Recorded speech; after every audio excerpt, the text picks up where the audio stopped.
Welcome to our channel. If you want to buy real estate using cryptocurrency, follow these step-by-step instructions to navigate this emerging method of property purchase. Step 1. Research properties that accept cryptocurrency payments. Some real estate agencies and individual sellers now advertise crypto-friendly listings on specialized platforms. Step 2. Understand the legal and tax implications in your jurisdiction. Consult with a real estate attorney and tax professional experienced in cryptocurrency transactions. Step 3. Determine the conversion method, direct crypto payment, crypto to fiat conversion through an intermediary, or using a crypto-backed loan to purchase with traditional currency. Step 4. Work with a real estate agent familiar with cryptocurrency transactions. They can help navigate the unique challenges and paperwork involved.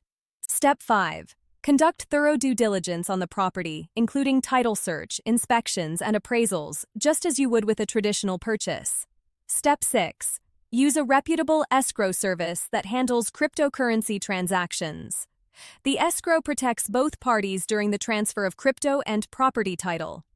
Step 7. Execute the transaction by transferring cryptocurrency to escrow, ensuring all legal documents are properly filed. Be prepared for potential delays, as this process is newer than traditional real estate transactions. Don't forget to like this video and subscribe to our channel.